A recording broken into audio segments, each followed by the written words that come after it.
jiruu hunda olii saduu ilma namaa jiruu sheenaan qabne hayaata diin jaalatama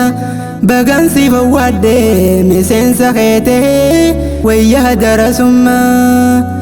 bagansi fawwaadde miseensa keetee wayyaa darasummaa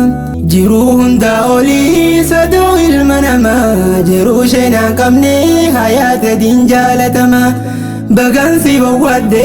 miseensa keetee wayyaa darasummaa bagansi fawwaadde miseensa keetee wayyaa darasummaan caaltuu hayaata qaaliidha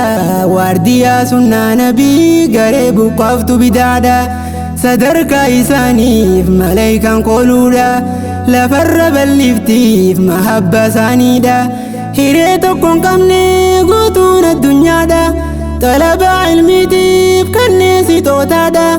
Rabbiin sin badhaase hiree olaantiidha Rabbiin sin badhaase hiree olaantiidha faaruu ta'uu beekaa maqaan darasaadha Rabbiif dalaytanii kulli waan khayriidha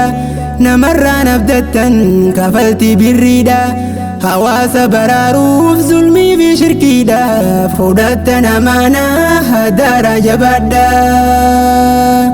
hadiisa barachuuf deeman salafoonni amna dheertuu akka miilaanii malanii sahabaaf taabiyaan dabraanu geeyse cilmiini ilmiif manaa bahan fardaan gulufuuni miilaanis deemanii beekumsa fidanii dhalaa dhaalchisaadhaan nutti dabarsanii laaftuutti nun geenye cilmiin rabbiituni namuu gaggaafadhaa mee ulamaa diinii waan isaan mudatan wayyaa sabrii isaanii jazaa kafaluuf rabbiin jannataanii khoottaa taraan teenyaa haa barru hundaanii barannee barsiisuuf nutiis akka isaanii yaa jallan koo qaalii darasoota diinii namuutu jabaadha bakkuma jirtanii sodaa rabbiitiinii galmani geeysanii khorsiin ulamaa'i arraatun teeysanii isin yaachisuudha qabdii bakkituni namuutuni du'aa guyyaansa keenyaanii kanaaf itti yaaduun dirqama ikwaanii jiruu hunda olii saduu ilma namaa jiruu sheenaan qabne hayaata diin jaalatama bagansi fawwaadde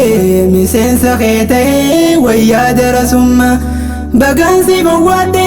miseensa keetee wayyaa darasummaa